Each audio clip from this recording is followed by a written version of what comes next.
द्यायचं? नाही द्यायचं, अक्षरामध्ये नाही द्यायचं. बर, एक कोण असतो? फुगेवाला असतो. तो रोज एका गावामध्ये काय करायचा? फुगे विकायला जायचा. आणि तो काय करायचा? जाण्यापूर्वी वेगवेगळ्या रंगांची फुग्यांमध्ये हवा भरून हवेमध्ये सोडून द्यायचा. मग ते पाहिले की बाकीच्या मुलांना कळायचं गावातल्या की आता कोण आलाय?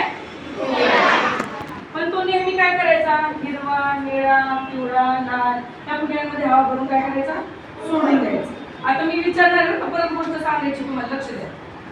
आणि मग एक दिवशी काय होतं, एक गरीब मुलगा असतो आणि त्याचा रंग काळा असतो. तो एक दिवशी त्या फुगेवाल्याकडे येऊन त्याला म्हणतो, काय म्हणतो की काका तुम्ही फक्त लाल, निळा, हिरवा या फुग्यांमध्येच हवा भरून त्यांना सोडता. हा जो काळ्या कलरचा फुगा आहे तो पण उडू शकतो का? की ह्या बाकीच्या रंगाचे फुगे उडतात, तुम्हाला काय वाटतं, तो उडू शकतो? नक्की? मग काका त्याला म्हणतात थांबा आपण हवा भरून पाहू. मग काका काय करतात? त्याच्यात गॅस भरतात आणि हवेत उडवतात. उडतो का तो? उडतो, उडणारच. कारण रंग फुग्याला माहिती आहे का? रंग हा जो प्रकार आहे तो फक्त आपल्या मनात आहे. फुग्यांना त्यांचा रंग माहिती आहे का? रंगावरनं फुगे उडतात का? लाल रंग जास्त उडतो, पिवळा कमीच उडतो, असं काय होतं का? किंवा काळा उडतच नाही, असं काय असतं का? मग काय होतं, तो फुगेवाला तो काळ्या रंगाचा फुगा हवेमध्ये उडवतो. तो उडून जातो आणि ते पाहून त्या मुलाला काय होतं रे? आनंद. काळ्या रंगाचा फुगा उडला बरं का. पण तेवढ्याच त्याला थोड्या वेळात परत दुःख पण होतं. मग फुगेवाल्याला वाटतं अरे फुगा तर उडला, फुग्याला दुःख काय झालंय? बरं इंद्रा, त्याला वाटतं याला का वाईट वाटलं. मग ते फुगेवाले काका त्या मुलाला विचारतात, तर मग फुगा तर उडला, मग तुला का वाईट वाटलं? मग तो मुलगा काय म्हणतो, चेतन मुलगा म्हणतो, तो फुगा उडला तसंच मी पण खूप गरीब आहे, मी रंगाने कसा आहे? तू जसा हवेत उडाला तसं मी पण माझ्या आयुष्यात पुढे जाऊ शकतो का? जसा फुगा पुढे गेला की नाही, तसं मी पण माझ्या आयुष्यात पुढे जाऊ शकतो का? ते काका त्याला काय म्हणतात, खूप महत्वाचं म्हणतात बरं का राधिका, खूप महत्वाचं सांगतात काका त्याला. रंगांनी फुगे उडत नाही. फुगा कशाने उडला?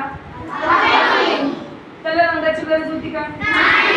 बिना रंगाचा पण फुगा आपण त्यात पाणी भरलं तरी पण तो उडेल का नाही?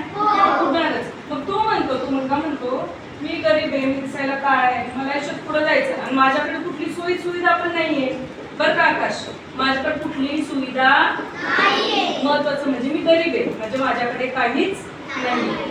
मी जाऊ शकतो का आयुष्यात पुढे? त्या फुग्यासारखं मी पुढे जाऊ शकतो का?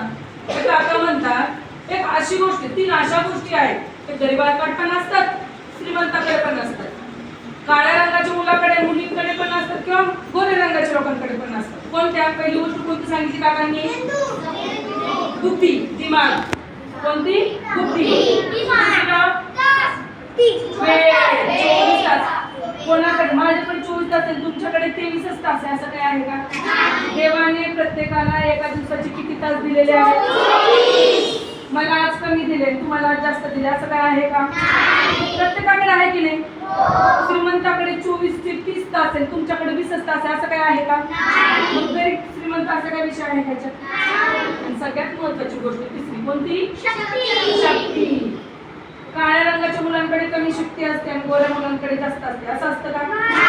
श्रीमंताकडे शक्ती लय असते, गरीबाकडे कमी असते, असं असतं का? तुम्ही आपले मम्मी पप्पा श्रीमंत लोकांपेक्षा आपले गरीब मम्मी पप्पा रस्त्यावर त्यांच्यापेक्षा जास्त काम करतात, म्हणजे काय असते जास्त? आपल्याकडे शक्ती असते.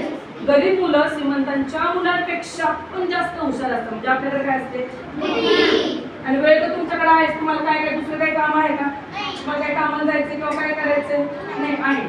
मग त्या फुग्याला काका म्हटले की या 3 गोष्टी जर तू वापरल्या तर तू सुद्धा त्या फुग्याप्रमाणे आयुष्यात खूप पुढे जाऊ शकतो की नाही? त्या मुलाला आनंद झाला आणि कदाचित त्याने त्याच्या आयुष्यात त्या गोष्टी अंगीकारल्या असतील आणि तो आयुष्यात खूप पुढे गेला असेल. श्रीमंत होणारा प्रत्येक व्यक्ती आधी श्रीमंतच होता का?